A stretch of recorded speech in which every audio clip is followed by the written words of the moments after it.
비가 내리는 늦은 밤, 도시의 불빛마저 닿지 않는 후미진 골목길에는 낡고 허름한 한의원 하나가 조용히 자리하고 있었다. 박한 의원. 간판의 글씨는 이미 절반 이상 지워져 알아보기 힘들었지만 문틈으로 새어나오는 희미한 불빛만이 이곳이 아직 살아있음을 알리고 있었다. 안에는 단정하지만 낡은 의사가운을 입은 한 남자. 박서준이 묵묵히 차가운 침대에 누워있는 어린아이를 바라보고 있었다. 그의 손은 마치 조각가가 섬세한 작품을 다루듯 조심스러웠다.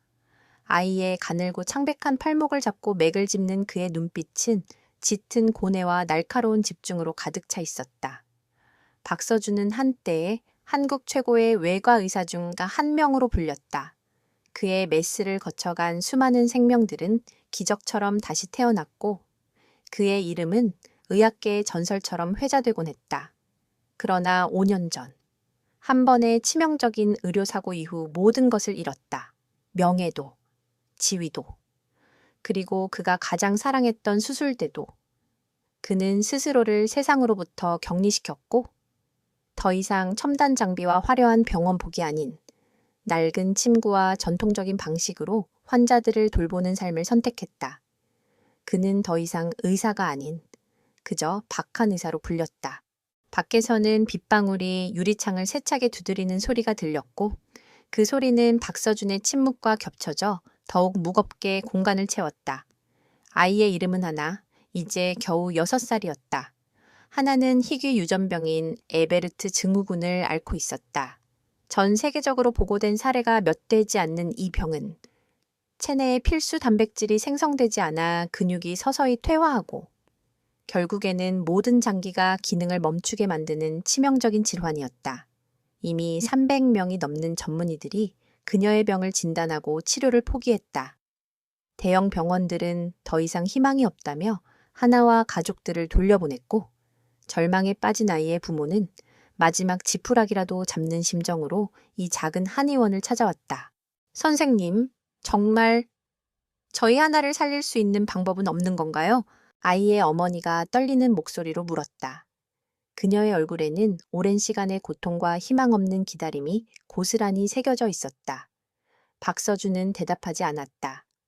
그는 그저 아이의 맥박에 모든 감각을 집중했다. 에베르트 증후군은 서양 의학에서도 난제 중의 난제였다.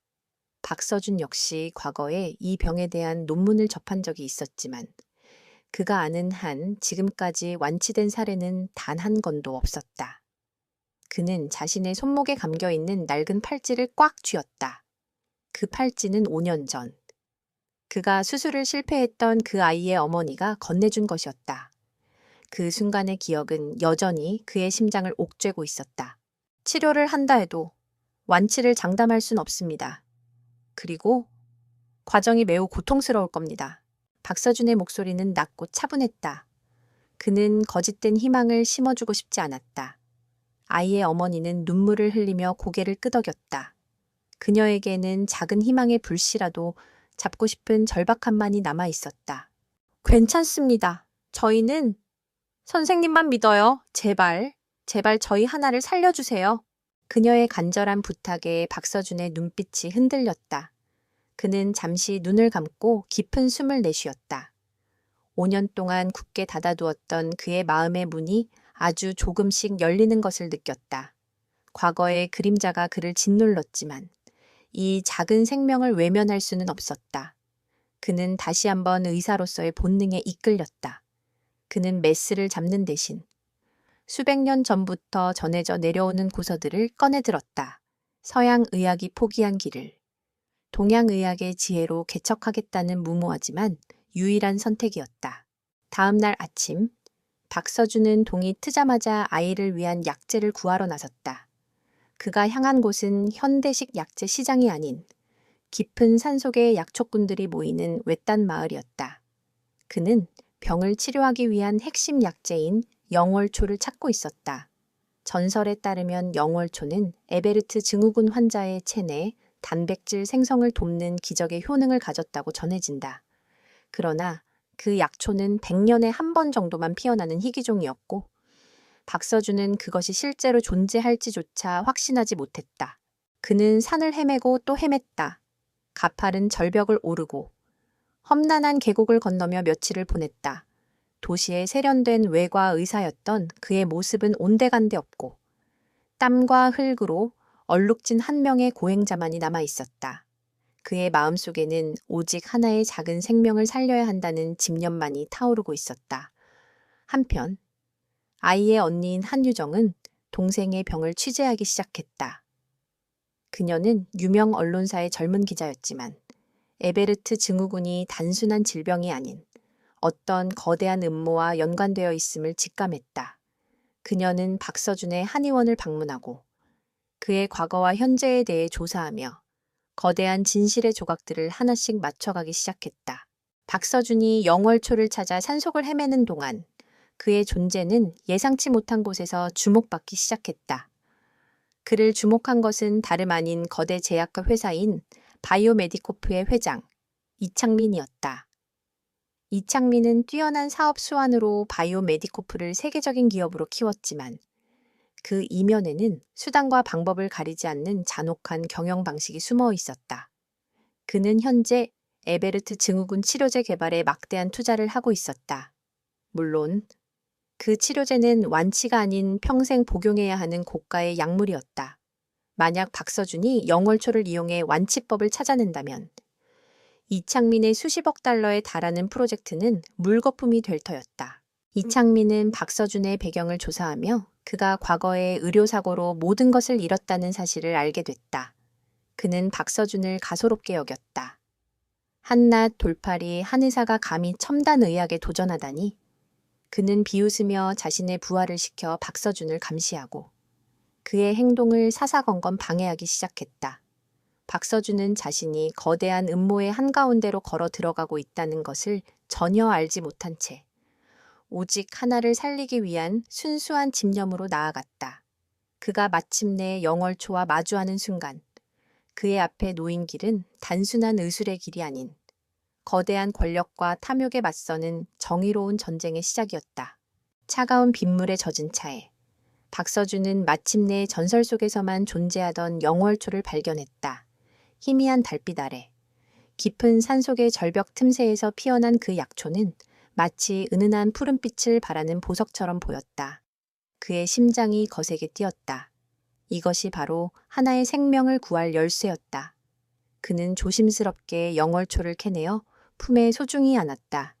고통스럽고 험난했던 여정이 결실을 맺는 순간이었다. 그가 산을 내려와 한의원으로 돌아온 것은 새벽녘이었다. 지친 몸이었지만 그의 눈은 희망으로 빛나고 있었다. 그는 즉시 영월초를 포함한 여러 약재들을 정성스럽게 다려 하나의 상태에 맞춘 맞춤형 약을 만들었다. 그의 손놀림은 과거 수술대 위에서 정교한 메스를 다루던 그 모습 그대로였다. 오랜만에 느껴보는 이 희열과 몰입감은 그에게 잊고 지냈던 의사로서의 사명감을 다시 일깨워 주었다. 이 약을 하루에 3번, 식후에 복용시키세요. 그리고 아이의 청화 맥박을 수시로 확인해 주셔야 합니다. 박서준은 하나의 어머니에게 약을 건네며 신신당부했다. 어머니는 눈물을 흘리며 약을 받아들었다. 그들의 얼굴에는 절망 대신 아주 작은 희망의 불꽃이 피어오르고 있었다. 그러나 세상의 시선은 여전히 차가웠다. 하나의 언니인 한유정은 동생의 치료 과정을 취재하며 박서준의 과거를 파헤쳤다. 그녀는 그의 과거 의료사고에 대한 기사를 찾아냈다. 기사는 박서준을 돈에 눈이 먼 무능한 의사로 규정하고 있었다. 유정은 박서준을 찾아가 단도직입적으로 물었다. 선생님, 5년 전 그 의료사고 정말 선생님의 과실이었나요? 유정의 날카로운 질문에 박서준은 잠시 침묵했다. 그는 자신의 한의원 구석에 놓인 낡은 사진 한 장을 바라보았다. 사진 속에는 환한 미소를 짓고 있는 어린아이가 있었다. 그 아이가 바로 5년 전 수술을 실패했던 환자였다. 그의 가슴 속에는 여전히 그날의 통증이 남아 있었다. 그때 저는 제 능력을 과신했습니다. 저는 제가 모든 것을 통제할 수 있다고 믿었죠. 하지만 생명은 그렇지 않더군요. 제가 저지른 가장 큰 실수는 저의 오만함이었습니다. 박서준의 담담한 고백에 유정은 아무 말도 할 수 없었다. 그녀는 그의 눈빛에서 깊은 후회와 진실된 아픔을 느꼈다. 유정은 그제야 박서준이 돈이나 명예를 좇는 사람이 아니라는 것을 깨달았다. 그는 진정으로 생명을 존중하고 과거의 실수에 대한 책임을 짊어지고 있는 사람이었다.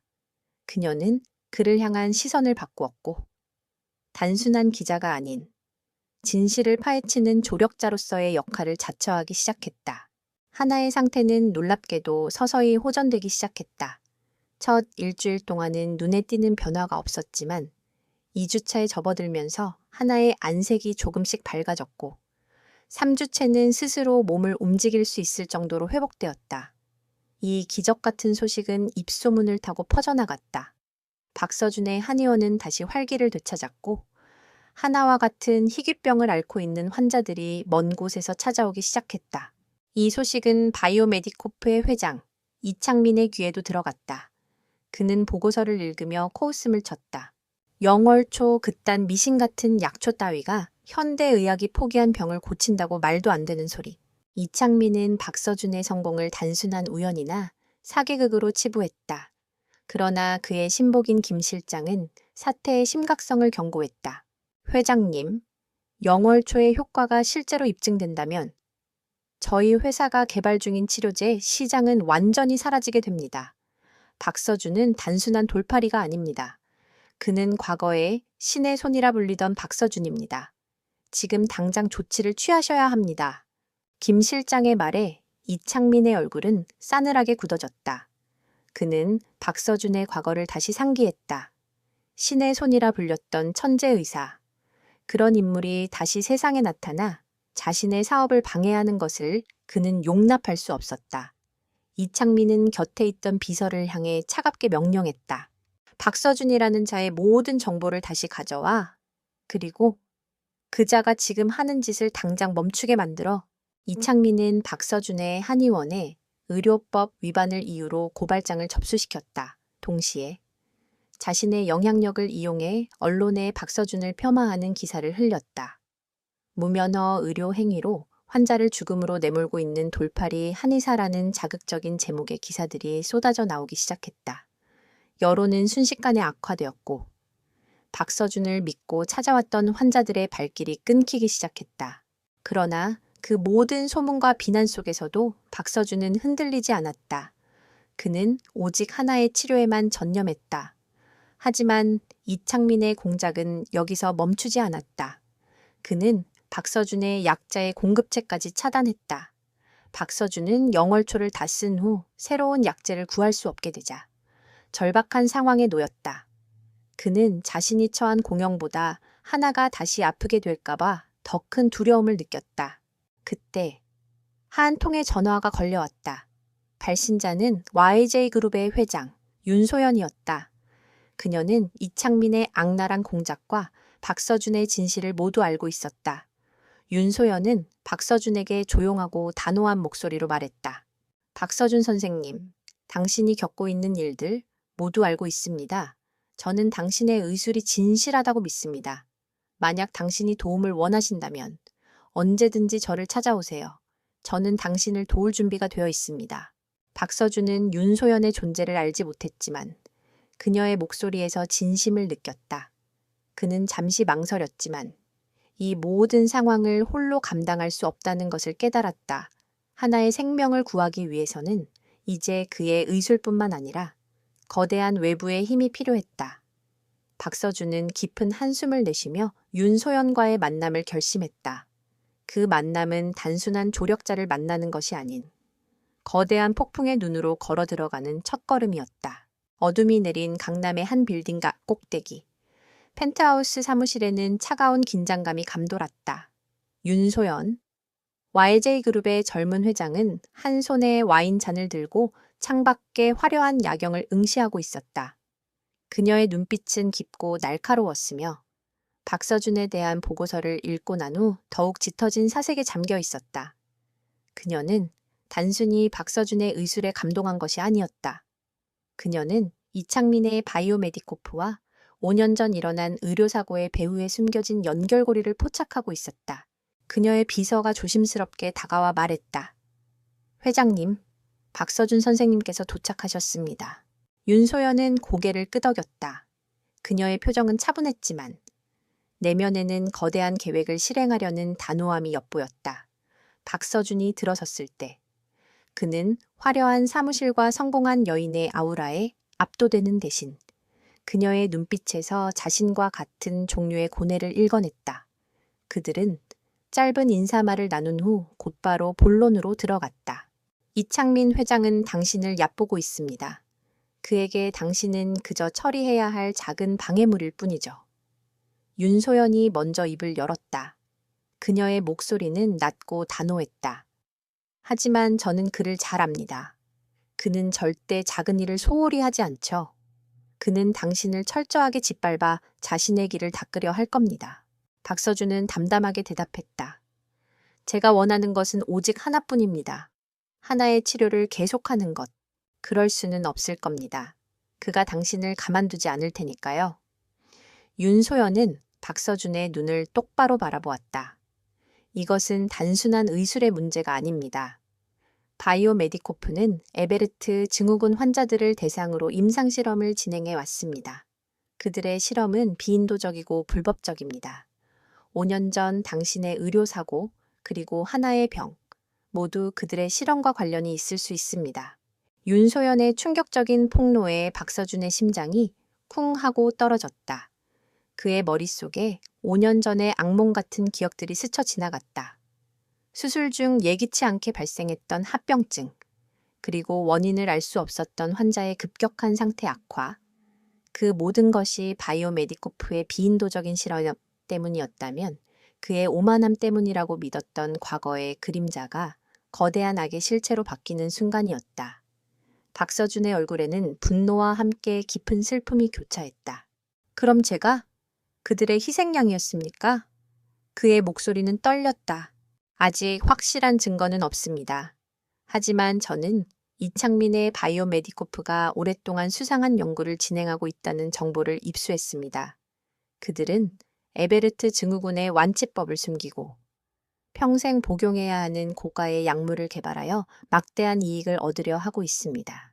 윤소연은 박서준에게 손을 내밀었다. 선생님, 저와 함께 하시겠습니까? 우리는 힘을 합쳐 그들의 만행을 세상에 알리고 그들이 숨긴 진실을 파헤쳐야 합니다. 그리고 하나의 생명을 구해야 합니다. 박서준은 깊은 생각에 잠겼다. 그는 5년 전에 악몽에 사로잡혀 세상을 등졌지만 이제 그 악몽의 원인을 마주해야 할 때였다. 그저 한 개인의 생명을 구하려던 순수한 의도가 거대한 부패와 맞서 싸우는 정의로운 투쟁으로 변모하는 순간이었다. 그는 윤소연의 손을 잡았다. 그의 눈빛은 다시 한번 과거의 신의 손처럼 예리하게 빛나고 있었다. 다음 날부터 박서준과 윤소연의 은밀한 협력이 시작되었다. 윤소연은 자신의 막강한 정보력과 법률팀을 동원해 바이오메디코프의 불법 행위를 뒷조사하기 시작했다. 박서준은 의학적 지식을 바탕으로 그들의 연구 자료와 임상실험 결과 보고서를 분석했다. 한유정 기자도 이들의 조력자가 되어 그녀의 뛰어난 탐사 보도 능력으로 바이오메디코프 내부의 제보자들을 찾아다녔다. 이창민은 자신이 뿌린 가짜 기사와 박서준에 대한 사회적 비난이 성공적이라고 믿었다. 그는 박서준이 더 이상 사회적으로 활동할 수 없을 것이라 생각했다. 하지만 그의 생각은 오산이었다. 박서준과 윤소연은 그들의 행동을 더욱 은밀하게 진행했다. 박서준은 하나를 치료하면서도 밤늦도록 바이오메디코프의 연구 자료를 파고들었다. 그는 그들의 연구 보고서에서 미묘한 오류와 조작의 흔적을 발견했다. 그들의 연구는 마치 에베르트 증후군을 완치시키는 약을 개발하는 척하면서 실제로는 병을 악화시키는 약물을 투여하고 있다는 충격적인 사실을 밝혀냈다. 이창민은 박서준의 존재가 단순한 위협이 아닌 자신의 거대한 제국을 무너뜨릴 수 있는 핵폭탄이 될 수도 있다는 것을 뒤늦게 깨달았다. 그는 더욱 잔혹하고 노골적인 방법으로 박서준을 제거하기로 결심했다. 그는 자신의 수하들을 시켜 박서준의 한의원을 습격하고 하나의 가족을 위협하기 시작했다. 그들의 행동은 더욱 대담해졌고 박서준은 자신의 행동이 무고한 사람들을 위험에 빠뜨렸다는 죄책감에 시달렸다. 하지만 그는 포기하지 않았다. 그는 하나와 그녀의 가족을 안전한 곳으로 피신시켰고 이창민의 공격에 맞서 싸울 전략을 세우기 시작했다. 그는 이창민이 예측하지 못할 방식으로 그를 공격하기로 결심했다. 그것은 바로 그들의 가장 큰 약점인 대중을 이용하는 것이었다. 박서준과 한유정은 바이오메디코프의 불법 임상 실험에 대한 결정적인 증거를 확보했고 그 증거를 가장 효과적으로 세상에 공개할 방법을 모색했다. 그들은 언론과 대중의 힘을 이용하여 이창민의 제국을 무너뜨릴 준비를 마쳤다. 거대한 폭풍이 다가오고 있었다. 박서준과 윤소연은 이창민의 움직임을 예의주시하며 철저한 방역 계획을 세웠다. 한편 이창민은 자신의 수하들을 동원해 박서준을 제거하려 했지만 번번이 실패했다. 박서준은 과거의 의사로서의 예리한 관찰력과 위기 대처 능력으로 위기를 모면했다. 그는 어둠 속에서 움직이는 그림자들로부터 하나와 그녀의 가족을 보호하며 동시에 이창민의 거대한 제국에 균열을 내기 위한 증거를 수집하는 데 전념했다. 이창민의 수하들이 한의원 주변을 맴돌자 박서준은 하나를 외딴 별장으로 옮겨 치료를 계속했다. 그 별장은 윤소연이 비밀리에 제공한 안전 가옥이었다. 박서준은 그곳에서 하나에게 정성껏 약을 먹이고 매일 그녀의 상태를 면밀히 살폈다. 하나의 몸은 기적적으로 회복되고 있었지만 박서준의 마음은 편치 않았다. 그는 자신이 시작한 이 일이 얼마나 위험한 길인지 다시 한번 깨달았다. 그의 어깨 위에는 한 아이의 생명뿐 아니라 거대한 불의에 맞서는 정의의 무게까지 얹혀 있었다. 선생님, 정말 괜찮으시겠어요, 제가. 선생님을 위험에 빠뜨린 것 같아요. 하나의 언니. 유정은 걱정스러운 눈빛으로 물었다. 그녀는 박서준이 자신들의 가족을 위해 모든 것을 희생하고 있다는 것을 알고 있었다. 아닙니다. 제가 이 길을 선택한 겁니다. 당신 가족을 위해서뿐만 아니라 5년 전 제가 놓쳐버렸던 그 아이를 위해서도요. 박서준의 눈빛은 흔들림이 없었다. 그는 이 싸움이 과거의 자신과 화해하는 과정이라는 것을 직감했다. 그는 단순히 이창민을 무너뜨리는 것을 넘어 자신의 과오를 바로잡고 잃어버린 자존심을 되찾으려 했다. 한편 윤소연의 법률팀은 바이오메디코프의 회계 장부를 낱낱이 파헤쳤다. 그들은 회사가 수십억 달러에 달하는 자금을 수상한 임상실험에 투입한 사실을 발견했다. 이창민은 이 모든 기록을 은폐하려 했지만 윤소연의 뛰어난 해커팀은 이미 모든 데이터를 복제해 두었다. 이 데이터는 이창민의 부패와 비인도적 행위를 증명하는 결정적인 증거였다. 박서준은 유정과 함께 이창민의 전직 연구원을 찾아갔다. 그는 바이오메디코프의 실험에 대해 증언할 용의가 있는 유일한 사람이었다. 그러나 그 연구원은 이미 심각한 공포에 시달리고 있었다. 그는 이창민의 협박에 시달려왔고 자신의 목숨이 위태롭다고 생각했다. 그들은 사람을 죽이는 것도 서슴지 않습니다. 저는 아무것도 모릅니다. 연구원은 벌벌 떨며 박서준의 도움을 거절했다. 박서준은 그의 눈빛에서 깊은 절망을 읽었다. 그는 자신의 과거가 떠올랐다. 거대한 힘 앞에 무력했던 자신. 하지만 이제 그는 달라졌다. 그는 연구원의 손을 잡고 진심을 담아 말했다. 저도 당신과 같은 상황에 있었습니다. 하지만 도망칠 수는 없었습니다. 우리는 혼자가 아닙니다. 우리가 진실을 밝히지 않으면 그들의 희생자는 계속 늘어날 겁니다. 박서준의 진심 어린 설득에 연구원은 용기를 얻었다. 그는 자신이 목격했던 바이오메디코프의 잔혹한 임상실험에 대해 상세하게 증언하기 시작했다. 그는 이창민이 완치제를 숨기고 평생 복용해야 하는 약을 개발하기 위해 환자들의 상태를 의도적으로 악화시켰다고 고백했다. 그의 증언은 박서준의 의학적 분석과 윤소연의 회계 자료와 완벽하게 일치했다. 이제 모든 퍼즐 조각이 맞춰진 것이었다. 그러나 이창민은 이 모든 것을 모를 리 없었다. 그는 자신의 연구원이 박서준과 만났다는 첩보를 입수하고 분노에 휩싸였다. 감히 배신을 해. 이창민은 즉시 수하들을 시켜 연구원을 납치하도록 명령했다. 박서준과 유정은 연구원을 안전한 곳으로 피신시키려 했지만 이창민의 수하들은 이미 그들을 포위하고 있었다. 위기일발의 순간, 박서준은 유정과 연구원을 먼저 도망치게 하고 자신이 미끼가 되기로 결심했다. 그는 골목길을 질주하며 이창민의 부하들을 유인했다. 그들의 추격은 마치 영화의 한 장면처럼 박진감 넘치게 이어졌다. 박서준은 좁은 골목을 빠져나가고 건물 옥상을 뛰어넘으며 그들을 따돌렸다. 그의 민첩한 움직임은 그가 단순한 의사가 아닌 뛰어난 위기관리 능력과 강한 정신력을 가진 인물이라는 것을 보여주었다. 마침내 그는 외딴 창고로 몸을 숨겼다.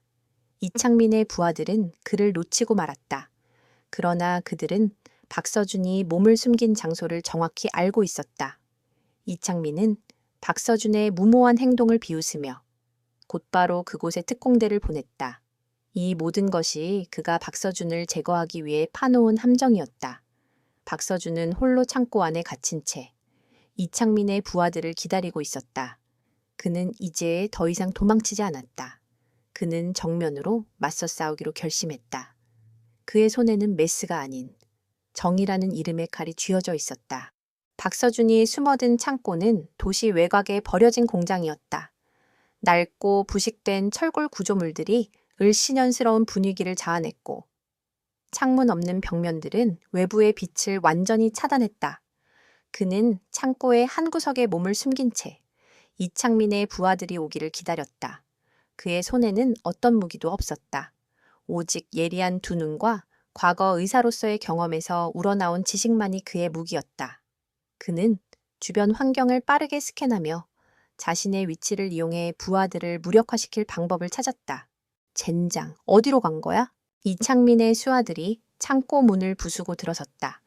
그들은 박서준의 존재를 눈치챘지만 어둠 속에서 그의 위치를 파악하지 못하고 혼란에 빠졌다. 박서준은 이 틈을 놓치지 않았다. 그는 천장의 낡은 밸브를 조작해 압축 공기 파이프를 열었다. 쉬익 하는 소리와 함께 하얀 증기가 창고 안을 가득 채웠다. 시야가 흐려진 부하들은 서로에게 소리를 지르며 우왕좌왕했다. 박서준은 이 혼란을 틈타 어둠 속의 그림자처럼 빠르게 움직였다. 그는 조용히 부하들의 뒤로 접근하여 그들의 혈관이나 신경을 압박하는 지점을 정확히 공략했다. 과거 수많은 수술을 집도하며 단련된 그의 손은 이제 사람을 살리는 대신 무력화시키는 데 사용되고 있었다. 정확하고 신속하게. 한 명 한 명씩 부하들은 소리도 지르지 못하고 쓰러졌다. 이창민은 박서준이 단순한 의사가 아닌 예상치 못한 능력을 갖춘 인물이라는 사실을 깨닫고 분노했다. 그는 직접 박서준을 상대하기 위해 현장으로 향했다. 이창민이 도착했을 때 그의 부하들은 이미 모두 쓰러져 있었다. 이창민의 얼굴은 분노로 일그러졌다. 그의 눈에 분노와 경멸이 가득 찼다. 그는 박서준을 비웃으며 말했다. 이런 쥐새끼 같은 놈, 감히 내 영역에 발을 들여놓다니. 내깟 놈이 뭔데 감히 날 막으려 들어. 너는 그저 한때 잘 나갔던 의사였을 뿐이야. 지금은 아무것도 아니라고. 저는 아무것도 아닐 수도 있습니다. 하지만 당신은 사람의 생명을 가지고 장난치는 악마입니다. 박서준은 차분했지만 단호한 목소리로 맞섰다. 당신의 오만함 때문에 얼마나 많은 사람들이 고통받았는지 아십니까? 저는 당신이 저지른 모든 죄를 세상에 알릴 겁니다. 이창민은 박서준의 말에 더욱 격분했다. 그는 자신의 권력과 부가 세상의 모든 것을 통제할 수 있다고 믿었다. 박서준과 같은 하찮은 존재가 자신에게 감히 대항하는 것을 그는 용납할 수 없었다. 이창민은 직접 박서준에게 달려들었다. 그러나 이창민의 공격은 박서준의 예상대로였다. 박서준은 이창민의 공격을 가볍게 피하며 그의 약점을 정확히 파고들었다. 치열한 몸싸움 끝에 박서준은 이창민을 제압했다. 이창민은 바닥에 쓰러진 채 분노에 떨었다. 그는 자신의 권력과 재력이 아무런 쓸모가 없다는 것을 깨달았다. 박서준은 이창민의 멱살을 잡고 차가운 목소리로 말했다. 당신은 스스로의 탐욕 때문에 무너질 겁니다. 당신이 숨긴 모든 진실은 곧 세상에 드러날 겁니다. 그 순간 창고의 문이 다시 열리고 경찰들이 들이닥쳤다. 윤소연이 미리 연락을 취해놓은 것이었다. 이창민은 경찰에 연행되었지만 그의 눈빛은 여전히 오만함과 증오로 가득 차 있었다. 그는 박서준을 향해 이를 갈며 말했다. 이게 끝이라고 생각하지 마라. 나는 반드시 돌아올 것이다. 이창민의 마지막 발악을 뒤로하고 박서준은 창고를 빠져나왔다. 그의 몸은 상처투성이었지만 그의 마음은 평화로웠다. 그는 자신의 손으로 직접 정의를 실현했다. 그리고 이 모든 과정은 하나의 언니인 유정의 카메라에 담겨 있었다. 유정은 이 모든 것을 실시간으로 방송하기 위해 준비하고 있었다. 선생님, 이제 모든 것이 끝난 것 같습니다. 유정이 떨리는 목소리로 말했다. 아니, 아직 시작일지도 모릅니다. 박서준은 하늘을 올려다보며 말했다. 이창민의 제국은 거대합니다. 그를 따르는 또 다른 세력들이 있을 겁니다. 우리는 아직 끝까지 가지 못했습니다. 그의 예상은 정확했다. 이창민이 체포된 후에도 그의 수족들은 여전히 활개를 쳤다. 그들은 박서준과 윤소연, 그리고 유정이 모은 모든 증거를 파괴하려 했다. 하지만 그들은 이미 한 발 늦었다. 유정은 이 모든 증거를 담은 방송을 준비하며 세상의 모든 사람들에게 진실을 알릴 준비를 마쳤다. 그녀의 눈빛은 정의감으로 불타오르고 있었다. 이창민의 체포는 바이오메디코프 제국의 거대한 지진을 일으켰다. 그러나 그의 부재는 또 다른 혼란과 음모를 낳았다. 이창민의 측근이었던 부회장 한동훈은 회사를 장악하고 이창민의 죄를 모두 박서준에게 덮어씌우려 했다. 그는 언론을 매수하고 여론을 조작하여 박서준을 위험한 사기꾼으로 몰아갔다. 박서준의 한의원은 다시 경찰의 조사를 받게 되었고 하나의 치료 과정은 중단될 위기에 처했다. 박서준은 이 모든 상황을 침착하게 지켜보았다. 그는 이창민보다 더 교활하고 위험한 상대가 등장할 것을 예상하고 있었다. 한동훈은 겉으로는 정직하고 유능한 사업가로 알려져 있었지만 그 가면 뒤에는 이창민보다 더 탐욕스러운 괴물이 숨어 있었다. 그는 바이오메디코프의 불법 연구를 처음부터 주도했던 인물이었다. 이창민이 권력을 쥐고 흔들 때 그는 그림자처럼 숨어 모든 것을 조종하고 있었다. 선생님, 이대로 당하고만 있을 수는 없어요.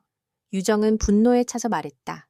그녀가 준비한 방송은 한동훈의 방해로 인해 계속해서 지연되고 있었다.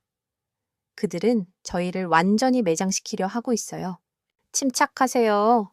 유정 씨, 흥분하면 이성을 잃게 됩니다. 그들의 목적은 바로 그것입니다. 우리를 감정적으로 동요하게 만들어 실수를 유발하는 것. 박서준은 여전히 평온했다. 그는 이창민을 상대할 때처럼 한동훈의 전략을 역이용하기로 결심했다. 그는 세상에 알려진 모든 박서준의 정보를 의도적으로 공개했다. 그의 과거, 의료사고의 진실, 그리고 현재 하나를 치료하고 있는 과정까지 그의 솔직한 고백은 대중의 마음을 움직였다. 여론은 서서히 박서준에게 유리하게 돌아섰다. 사람들은 그가 과거에 실수했을지언정 현재의 그는 한 아이의 생명을 구하기 위해 헌신하는 진정한 의사라고 믿기 시작했다. 이러한 상황 변화에도 불구하고 한동훈은 자신의 계획을 멈추지 않았다. 그는 박서준의 한의원에 심어놓은 스파이를 통해 박서준이 숨겨놓은 핵심 증거를 확보하려 했다. 그 증거는 바이오메디코프의 불법 임상실험이 담긴 하드드라이브였다. 한동훈은 자신의 신복을 보내 하드드라이브를 훔치도록 지시했다. 박서준은 이들의 움직임을 예측하고 있었지만 그는 이들이 스스로 함정에 빠지도록 일부러 하드드라이브를 노출시켰다. 한밤중 한동훈의 부하들이 한의원에 침입했다. 그들은 박서준이 숨겨놓은 하드드라이브를 발견하고 승리의 미소를 지었다. 그러나 그들이 하드드라이브를 열었을 때 그 안에는 아무런 정보도 없었다. 모든 데이터는 이미 박서준에 의해 다른 곳으로 옮겨져 있었다. 분노한 한동훈의 부하들은 허탈감에 빠졌다. 그들이 박서준의 함정에 빠졌다는 것을 뒤늦게 깨달았다. 이러한 움직임은 윤소연의 정보망에 포착되었다.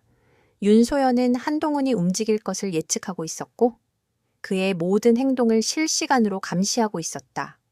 그녀는 한동훈의 부하들이 박서준의 한의원에서 아무것도 얻지 못했다는 정보를 듣고 미소를 지었다. 그녀는 이제 한동훈을 무너뜨릴 결정적인 한 방을 준비하기 시작했다. 박서준은 자신의 모든 증거를 윤소연에게 넘겼다. 이 증거들은 바이오메디코프의 비윤리적인 연구뿐만 아니라 한동훈이 개인적으로 저지른 횡령과 배임에 대한 내용까지 포함하고 있었다. 윤소연은 이 모든 증거를 가지고 한동훈을 공개적으로 비난하기 시작했다. 그녀는 자신의 SNS와 언론을 통해 한동훈의 위선적인 가면을 벗겨냈다. 한동훈 부회장은 자신이 깨끗하다고 주장하지만 그의 손은 이미 탐욕으로 더럽혀져 있습니다. 그는 에베르트 증후군 환자들을 희생시켜 자신의 배를 채우려 했습니다. 윤소연의 폭로에 한동훈은 반박할 말을 찾지 못했다. 그는 겉으로는 강한 척했지만 내면으로는 이미 무너지고 있었다. 그의 동료들과 투자자들은 그에게 등을 돌리기 시작했다. 한동훈의 제국은 이창민보다 더 빠르게 무너져 내리고 있었다. 그는 최후의 발악으로 박서준을 다시 한번 공격하려 했다. 그는 박서준이 치료하고 있는 하나를 납치하여 그를 협박하려 했다. 그러나 박서준은 이미 하나를 안전한 곳에 숨겨두고 있었고 한동훈의 계획은 실패로 돌아갔다. 결국 한동훈은 모든 것을 잃었다. 그는 자신의 죄를 인정하고 자수했다. 그의 체포 소식은 바이오메디코프 제국의 마지막 종말을 고했다. 이로써 박서준은 이창민과 한동훈, 두 거대한 악의 세력을 모두 무너뜨렸다. 그는 이제 자신의 의술을 다시 펼칠 수 있게 되었다. 그러나 그의 여정은 아직 끝나지 않았다. 그에게는 하나의 완치를 위한 마지막 단계와 이 모든 것을 가능하게 한 숨은 조력자, 윤소연과의 관계를 정리해야 할 중요한 과제가 남아 있었다. 한동훈의 몰락은 박서준에게 잠시의 평화를 가져다 주었다. 하지만 그의 마음은 여전히 무거웠다. 그에게는 해결해야 할 두 가지 중요한 과제가 남아 있었다. 첫째, 하나를 완전히 완치시키는 것이었고, 둘째, 이 모든 사건의 발단이 되었던 5년 전 의료사고의 진실을 온전히 파헤치는 것이었다. 그는 이창민과 한동훈이 모든 것을 잃은 지금이 바로 진실을 밝힐 적기라고 생각했다. 박서준은 유정과 함께 감옥에 수감된 이창민을 찾아갔다. 이창민은 겉으로는 여전히 오만했지만 그의 눈빛에는 절망과 패배의 그림자가 드리워져 있었다. 박서준은 이창민에게 담담하게 말했다. 이창민 회장님, 당신의 제국은 무너졌습니다. 당신이 숨긴 모든 죄는 이미 세상에 알려졌습니다. 하지만 아직 당신의 죄를 조금이라도 덜 수 있는 방법이 있습니다. 5년 전 제가 수술했던 아이에 대한 진실을 말해주세요. 그 아이의 의료 기록이 왜 조작되었는지, 그리고 그 의료 기록이 왜 당신의 회사에 있었는지. 이창민은 박서준의 질문에 차가운 웃음을 지었다. 그게 뭐 그리 중요합니까? 어차피 나는 여기서 평생 썩게 될 몸인데 당신에게는 아무것도 아닐 수 있지만 저에게는 모든 것입니다. 박서준은 이창민의 눈을 똑바로 바라보며 말했다. 그의 눈빛에는 5년 동안 가슴에 묻어두었던 슬픔과 분노가 담겨 있었다. 진실을 말해주세요. 그러면 당신의 죄가 조금이라도 가벼워질 겁니다. 이창민은 박서준의 진심에 흔들렸다. 그는 잠시 망설이더니 결국 모든 것을 털어놓기 시작했다. 그는 5년 전 바이오메디코프의 신약 임상실험이 실패로 돌아가자 그 사실을 은폐하기 위해 여러 병원들과 결탁하여 의료 기록을 조작했다고 고백했다. 박서준이 수술했던 아이는 바로 그들의 비인도적인 실험의 희생양이었고 박서준은 그 사실을 모른 채 그들의 조작된 기록에 따라 수술을 진행했던 것이었다. 그의 의료사고는 결국 이창민의 거대한 음모의 일부였다. 이창민의 증언은 박서준의 억울함을 모두 풀어주었다.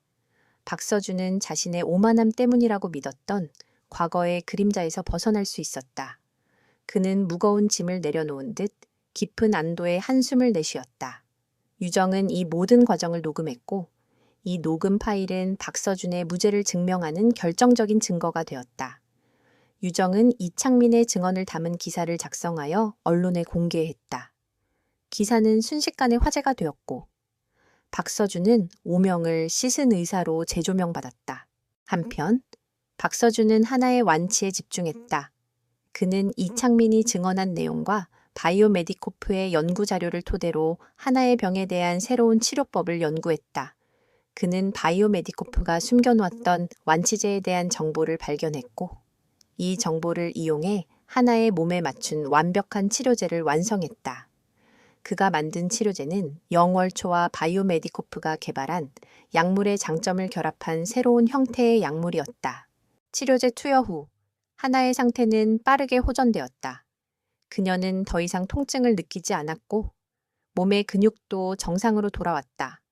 하나의 얼굴에는 오랜만에 밝은 미소가 피어났다. 하나의 어머니와 유정은 눈물을 흘리며 박서준에게 감사했다. 박서준은 그들의 눈물을 보며 진정한 행복을 느꼈다. 그는 돈이나 명예보다 더 소중한 가치를 얻었다. 이 모든 과정에서 윤소연은 조용히 박서준을 도왔다. 그녀는 박서준이 진실을 파헤치는 동안 필요한 모든 법적, 재정적 지원을 아끼지 않았다. 그녀는 박서준을 단순한 영웅이 아닌 한 사람의 의사로서 존경했다. 박서준은 윤소연에게 감사를 표하기 위해 그녀를 찾아갔다. 윤소연 회장님, 당신의 도움 없이는 이 모든 것이 불가능했을 겁니다. 정말 감사합니다. 저도 감사해요. 박서준 선생님. 윤소연은 미소를 지으며 말했다. 선생님 덕분에 저는 제가 가진 힘을 올바른 곳에 사용할 수 있었습니다. 저는 그동안 돈과 권력의 세계에서만 살아왔어요. 하지만 당신을 보며 진정한 가치가 무엇인지 다시 한번 깨달았습니다. 두 사람은 서로에게서 잃어버렸던 인간적인 가치를 발견했다. 박서준은 오만함을 버리고 겸손을 배웠고 윤소연은 탐욕 대신 공감을 택했다. 이들의 만남은 단순히 조력 관계를 넘어 서로의 삶을 변화시키는 깊은 인연이 되었다. 이제 모든 악의 축이 무너지고 진실이 밝혀진 상황. 박서준은 자신의 의술을 다시 세상에 펼칠 준비를 하고 있었다. 하나의 병이 완치되고 박서준의 억울함이 밝혀지자 세상은 그를 다시 주목하기 시작했다.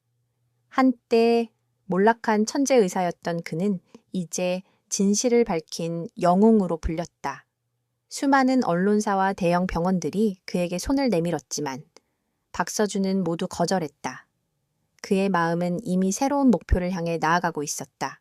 윤소연은 박서준에게 거대한 제안을 했다. 그녀는 YJ그룹의 자본으로 비영리 의료 재단 희망의 빛을 설립하고 박서준을 그 재단의 총책임자로 임명하려 했다. 그녀의 제안은 단순히 돈을 기부하는 것을 넘어 박서준의 의술과 철학을 전 세계에 전파하려는 원대한 계획이었다. 선생님, 세상에는 아직도 도움의 손길이 필요한 사람들이 많습니다. 그들은 이창민과 같은 거대 제약업 회사의 탐욕 때문에 고통받고 있죠. 저는 선생님의 의술과 철학이 그들에게 희망을 줄 수 있다고 믿습니다. 윤소연은 진심을 담아 말했다. 박서준은 그녀의 제안을 듣고 깊은 생각에 잠겼다. 그는 한때 병원에서 수술을 하던 외과 의사였다. 그러나 이제는 한 사람의 생명을 넘어 수많은 사람들의 생명을 구해야 할 책임감을 느꼈다. 그의 마음속에 있던 오만함은 겸손함으로 바뀌었고 그의 손은 이제 더 이상 메스 대신 세상을 치유하는 힘을 가지고 있었다. 회장님, 저는 그 제안을 받아들이겠습니다. 하지만 한 가지 조건이 있습니다. 박서준의 눈빛이 진지하게 빛났다. 이 재단은 돈을 벌기 위한 것이 아닌 오직 사람을 살리기 위한 곳이어야 합니다. 그리고 저는 저와 같은 사람들이 희생되지 않도록 의료계의 불합리한 관행을 바로잡는 데 모든 것을 걸겠습니다. 윤소연은 박서준의 단호한 태도에 감동했다. 그녀는 그가 단순한 의사가 아닌 정의와 사명을 가진 인물이라는 것을 다시 한번 깨달았다. 그녀는 박서준의 제안을 흔쾌히 받아들였다. 윤소연의 지원과 박서준의 리더십 아래 희망의 빛 재단은 빠르게 설립되었다. 재단은 세계 곳곳에 의료 봉사단을 파견하고 희귀병 환자들을 위한 무료 치료 프로그램을 운영했다. 박서준은 재단의 총책임자로서 의료 현장과 행정 업무를 오가며 바쁜 나날을 보냈다. 한편 감옥에 수감된 이창민은 끝까지 자신의 죄를 인정하지 않았다. 그는 자신의 변호사를 통해 박서준과 윤소연을 모함하려 했지만 이미 모든 증거가 확보된 상황에서 그의 시도는 무용지물이었다. 이창민은 자신의 권력과 돈이 아무런 쓸모가 없다는 것을 깨달았다. 그의 영혼은 탐욕과 오만함으로 가득 차 있었고 결국 스스로의 파멸을 자초했다. 하나의 언니인 유정은 이 모든 과정을 기록했다. 그녀는 이 이야기를 한 권의 책으로 엮어 출판했다. 책의 제목은 오만의 메스, 희망의 손이었다. 책은 출판되자마자 베스트셀러가 되었고 박서준의 이야기는 전 세계적으로 알려지게 되었다. 사람들은 책을 통해 박서준의 용기와 헌신에 감동했고 그의 의술과 철학을 존경하게 되었다. 이 모든 성공에도 불구하고 박서준은 여전히 겸손했다. 그는 모든 공로를 하나와 유정, 그리고 윤소연에게 돌렸다. 그는 자신의 성공이 혼자만의 노력이 아닌 수많은 사람들의 희생과 도움 덕분이라는 것을 잘 알고 있었다. 그는 다시 낡은 한 의원으로 돌아와 초심을 잃지 않기 위해 노력했다. 그는 여전히 가난한 이웃들을 위해 무료 진료를 해주고 그들의 아픔에 귀 기울였다. 어느 날 저녁, 박서준은 윤소연과 함께 하나의 집을 방문했다. 하나는 이제 완전히 건강을 되찾아 밝은 미소를 짓고 있었다. 그녀는 박서준을 보자마자 달려와 그의 품에 안겼다. 아저씨, 감사합니다. 하나의 순수한 목소리는 박서준의 마음을 따뜻하게 만들었다. 그는 자신이 이 길을 선택한 것이 옳았다는 것을 다시 한번 확신했다. 그는 윤소연과 함께 하나를 보며 미소 지었다. 두 사람은 서로에게서 깊은 신뢰와 존경을 느꼈다. 박서준은 자신의 의술을 펼치는 데 전념하고 윤소연은 그의 조력자로서 그림자처럼 그를 도왔다. 그들의 관계는 단순한 사업 파트너를 넘어 서로의 삶을 완성시키는 동반자가 되었다. 이창민의 악의는 결국 두 사람의 선의를 강화하는 촉매제가 되었던 것이다. 이창민과 한동훈의 몰락 이후 바이오메디코프는 대대적인 개혁에 들어갔다. 윤소연은 이사진을 설득하여 회사의 불법적인 연구를 모두 중단시키고 정직하고 윤리적인 방향으로 회사를 재편했다. 그녀는 박서준과 희망의 빛, 재단이 바이오메디코프의 새로운 연구를 감수하고 감독하는 권한을 부여받도록 했다. 이는 거대 제약 회사의 탐욕을 견제하고 의료계의 새로운 윤리적 기준을 제시하는 획기적인 시도였다. 박서준은 바이오메디코프의 연구실에 들어섰을 때 과거의 쓰디쓴 기억이 떠올랐다. 이곳에서 그의 억울한 의료사고가 시작되었고 수많은 환자들이 희생되었다. 하지만 그는 과거의 그림자에 갇히지 않았다. 그는 이제 과거의 실패를 교훈 삼아 더 나은 미래를 만들고자 했다. 그는 바이오메디코프의 젊은 연구원들에게 자신의 의술과 철학을 가르쳤다. 이술은 돈을 버는 수단이 아니라 사람을 살리는 사명입니다. 우리가 가진 기술은 환자들을 고통스럽게 하기 위함이 아니라 그들의 아픔을 덜어주기 위함입니다. 박서준의 진심 어린 가르침에 젊은 연구원들은 깊은 감명을 받았다. 그들은 과거 이창민의 지시 아래 비윤리적인 연구를 해왔던 것을 후회하며 박서준과 함께 새로운 약물을 개발하기 시작했다. 그들이 개발하는 약은 더 이상 탐욕을 위한 것이 아닌 인류의 건강을 위한 것이었다. 한편 하나의 언니인 유정은 박서준과 윤소연의 이야기를 바탕으로 탐사 보도를 제작했다. 방송은 박서준이 어떻게 거대의 악의 세력에 맞서 싸워왔는지, 그리고 어떻게 한 아이의 생명을 구했는지를 생생하게 담아냈다. 방송이 나간 후 박서준은 전 국민의 영웅으로 떠올랐다. 그의 이름은 정의와 희망의 대명사가 되었다. 하지만 박서준은 이러한 명성과 관심에 무관심했다. 그는 여전히 낡은 한의원에서 환자들을 돌보았고 희망의 빛 재단의 일을 조용히 처리했다. 그는 명예보다 사람들의 미소를 보는 것을 더 중요하게 생각했다. 어느 날 저녁, 박서준은 윤소연에게서 온 전화를 받았다. 선생님, 이창민과 한동훈이 감옥에서 만났다고 합니다. 둘이 손을 잡고 새로운 음모를 꾸미고 있다고 합니다. 윤소연의 목소리에는 긴장감이 엿보였다. 박서준의 예상은 정확했다. 악의 뿌리는 쉽게 뽑히지 않았다. 이창민과 한동훈은 감옥 안에서도 서로 협력하여 복수를 계획하고 있었다. 그들은 자신들이 무너진 이유가 박서준의 의술 때문이 아니라 그를 둘러싼 조력자들 때문이라고 생각했다. 그들은 박서준의 가장 소중한 것을 빼앗아 그를 무너뜨리기로 결심했다. 그들이 노린 것은 바로 박서준이 목숨을 걸고 구한 아이. 하나였다. 박서준은 이 소식을 듣고 즉시 하나의 안전을 확인했다. 하나는 이미 새로운 안전 가옥으로 옮겨진 상태였다. 그러나 이창민과 한동훈의 음모는 더욱 치밀했다. 그들은 감옥 밖의 잔존 세력을 이용하여 하나의 가족을 납치하려 했다. 박서준은 이들의 움직임을 감지하고 윤소연의 도움을 받아 하나의 가족을 보호하기 위한 작전을 세웠다. 이창민과 한동훈은 박서준이 그들의 계획을 미리 알고 있다는 것을 전혀 눈치채지 못했다. 그들은 자신들의 계획이 완벽하다고 믿었다.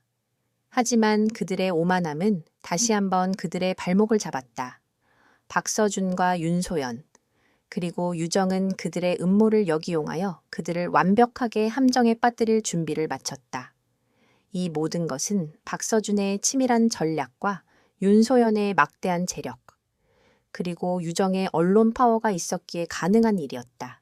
이것은 단순히 이창민과 한동훈의 복수를 막는 것을 넘어 의료계와 사회 전체의 정의를 수호하는 마지막 싸움이었다. 박서준은 이 싸움에서 승리하여 자신의 의술과 철학을 전 세계에 확실하게 각인시키려 했다. 그의 마지막 결전은 이제 막 시작되려 하고 있었다.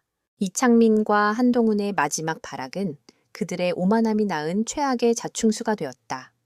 그들은 감옥 밖의 잔존 세력들을 동원해 하나를 납치하려 했지만 박서준과 윤소연은 이미 그들의 모든 움직임을 예측하고 있었다.